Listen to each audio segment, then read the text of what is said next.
dit que si je faisais des abdominaux tous les jours, j'allais perdre mon ventre. Bon, déjà, il y a deux types de ventre. Voilà, il y a l'épaisseur de gras et il y a ce relâchement musculaire, ce qu'on appelle une ptose, le bas du ventre.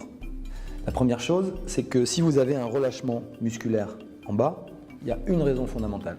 Quand vous vieillissez, avec l'alimentation occidentale qu'on a, l'alimentation anarchique, 80% d'origine industrielle, vous agressez les intestins. Ces intestins, en étant agressés, en ayant une réaction inflammatoire, ils grossissent et ils prennent du poids. Avec la pesanteur, ils descendent jusqu'au plancher pelvien. Si vous n'êtes pas musclé des abdominaux, et même si vous êtes musclé des abdominaux, au bout d'un moment, ils sont tellement gros qu'ils entraînent un relâchement musculaire au niveau du bas-ventre. Donc, avant de commencer quoi que ce soit comme exercice, il faut se débarrasser de cette réaction inflammatoire et vider les intestins. Et faire en sorte que de gros et lourds, ils redeviennent à petits et légers. Là, ça passe par une détox. Ah oui, donc si je fais des abdominaux sans faire ça, je peux toujours courir pour perdre mon ventre. Ah ouais.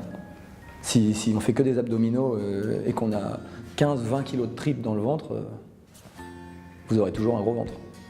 Donc dès lors qu'on a soigné l'intérieur, ça va se voir à l'extérieur. Et ensuite, il y a des exercices pour remobiliser la ceinture abdo-lombaire. Déjà, il faut avoir une bonne compréhension de ce que sont les abdos. Il y a 3 types d'abdominaux.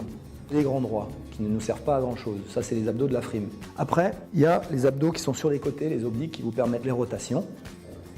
Et surtout, il y a les transverses. C'est ces deux muscles qui sont en bas du ventre, que vous pouvez identifier lorsque vous toussez. C'est eux qui se contractent. Ces muscles-là, on ne les travaille jamais alors que c'est eux qui rentrent le ventre. Les transverses, on va les avoir avec du gainage, de la mise sous tension musculaire. Et ça, c'est super efficace pour rentrer le ventre en faisant régulièrement, 1 à 2 fois par semaine, une bonne séance de 25 minutes, 30 minutes. Et là, vous allez avoir un ventre plat très vite après avoir fait une détox.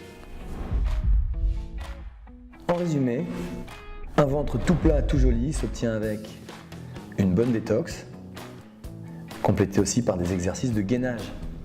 Puis inutile de vous dire qu'une fois que vous avez réussi à avoir un ventre plat, il faudrait essayer de manger un petit peu moins de viande, manger plus de fruits.